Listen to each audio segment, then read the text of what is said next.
प्रिय मित्रों, मैं डॉक्टर शालिनी मूलचंदानी, सह आचार्य एवं विभागाध्यक्ष, हिंदी विभाग, राजकीय डूंगर महाविद्यालय, बीकानेर। आज हम बीए द्वितीय वर्ष के प्रथम प्रश्न पत्र रीतिकालीन काव्य के अंतर्गत रीतिकाल के सीमांकन और रीतिकाल के परिचय पर चर्चा करेंगे। रीतिकाल का सीमांकन। हम यहाँ रीतिकाल के सीमांकन के बारे में जानेंगे और परीक्षा में किस प्रकार लिखना चाहिए उसका थोड़ा आइडिया आप लोगों को देने की कोशिश की जा रही है। रीतिकाल को उत्तर मध्यकाल भी कहा जाता है। रीतिकाल का समय 1643 ईस्वी से 1843 ईस्वी तक है। इसे उत्तर मध्यकाल भी कहा जाता है। हिंदी में रीति या काव्य रीति शब्द का प्रयोग काव्य शास्त्र के लिए हुआ था। इसीलिए काव्य शास्त्रबद्ध सामान्य सृजन प्रवृत्ति और रस अलंकार आदि के निरूपक बहुसंख्यक लक्षण ग्रंथों को ध्यान में रखते हुए इस समय के काव्य को रीति काव्य कहा गया। इस काव्य की श्रृंगारी प्रवृत्तियों की पुरानी परंपरा के स्पष्ट संकेत संस्कृत, प्राकृत, अपभ्रंश, फारसी और हिंदी के आदि काव्य तथा कृष्ण काव्य की श्रृंगारी प्रवृत्तियों में मिलते हैं। इस काल के कवियों को 3 श्रेणियों में बांटा जा सकता है। पहला रीतिबद्ध कवि, दूसरा रीति मुक्त कवि और तीसरा रीति सिद्ध कवि। रीति का अर्थ। संस्कृत काव्य शास्त्र के अंतर्गत रीति शब्द उस काव्यांग विशेष के लिए ही रूढ़ है जिसे काव्य की आत्मा के रूप में घोषित कर आचार्य वामन ने तत्संबंधी पृथक संप्रदाय का प्रवर्तन किया। उनके अनुसार गुण विशिष्ट रचना अर्थात पद संगठना पद्धति विशेष का नाम रीति है। इधर व्याकरण के आधार पर गद्यार्थक रीढ़ धातु से तिक्च प्रत्यय लग करके इसकी जो व्युत्पत्ति कही जाती है उससे यह मार्ग का वाचक ठहरता है। इस प्रकार उक्त दोनों शास्त्रों में इस अकेले ही शब्द के 2 पृथक प्रयोग कहे जा सकते हैं। रीति शब्द मार्ग का ही पर्याय शब्द है। यह सहज ही स्वीकार किया जा सकता है कि संस्कृत काव्य शास्त्र में रीति शब्द काव्य रचना के मार्ग अथवा पद्धति विशेष के अर्थ में ही व्यवहृत हुआ है।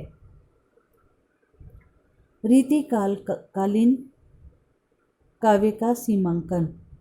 हिंदी साहित्य का उत्तर मध्यकाल लगभग सन 1643 ईस्वी से सन 1843 ईस्वी तक, जिसमें सामान्य रूप से लक्षण ग्रंथों की रचना हुई। नामकरण की दृष्टि से विद्वानों में पर्याप्त मतभेद का विषय रहा है।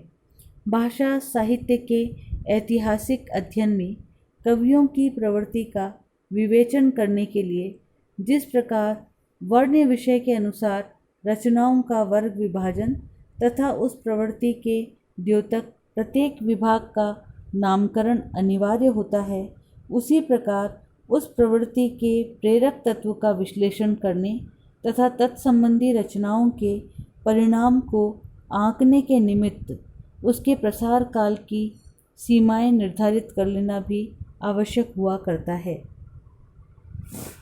आचार्य रामचंद्र शुक्ल ने हिंदी साहित्य का इतिहास लिखते समय उसे प्रवृत्तियों के अनुसार 4 भागों में विभाजित किया था और परवर्ती विद्वानों ने उनके इस विभाजन की काल सीमाओं को प्राय अविकल रूप से ग्रहण भी कर लिया था, किंतु उनके बड़ा दोष यही है कि वे इस संबंध में उदार नहीं हो पाए तथा निश्चित संवत से प्रवृत्ति विशेष का आरंभ और निश्चित संवत पर उसका अंत निर्धारित कर बैठे थे। जिस युग में रीति निरूपण ग्रंथों के निर्माण का प्राचुर्य रहा, उसको रीतिकाल संज्ञा देते हुए उसका समय भी उन्होंने संवत 1700 से 1900 विक्रम तक निश्चित किया है। पर इन निश्चित संवतों को स्वीकार करने में सबसे बड़ी आपत्ति यह होती थी कि उन रीति कवियों के कतिपय ग्रंथ इनसे आगे पीछे रचे जाने के कारण रीतिकाल की परिधि में नहीं आ पाते, जिन्हें वे स्वयं ही इस युग में परिगणित कर चुके थे। रीतिकाल का प्रारंभ कृपाराम की हित तरंगिणी, जिसका रचना काल संवत 1541 ईस्वी था, पर वास्तव में रीतिकाल का प्रवर्तक कौन है, इसके विषय में आज भी विद्वानों में मतभेद बना हुआ है। आलोचकों का एक वर्ग केशवदास को तथा दूसरा वर्ग चिंतामणि को प्रवर्तक आचार्य स्वीकार करता है। चिंतामणि कृत रसविलास तथा मतिराम कृत रसराज 1643 ईस्वी से लगभग 10 वर्ष पूर्व की तथा ग्वाल कवि की रस रंग आदि रचनाएं 1846 ईस्वी से लगभग 10 से 15 वर्ष बाद की ही ठहरती थी। इनके अतिरिक्त कतिपय कवि ऐसे भी हैं जिनका जन्म भक्ति काल में हुआ और उनकी रचनाएं रीतिकाल में लिखी गईं, अथवा उनका जन्म रीतिकाल में हुआ और रचनाएं वे इसकी समाप्ति के 10 से 20 वर्ष बाद तक करते रहे। अतएव रीतिकाल की सीमाएं हमें सामान्य रूप से 17वीं शती के मध्य से 19वीं शती के मध्य तक मान लेनी चाहिए। इस काल के आदि और अंत के दोनों ओर लगभग 20 से 20 वर्ष का समय जो छोड़ा गया है, उसे यदि इसकी प्रस्तावना और उपसंहार के नामों से अभिहित किया जाए तो भी आपत्ति की बात न होगी। धन्यवाद मित्रों, मेरे चैनल को लाइक और सब्सक्राइब ज़रूर करें।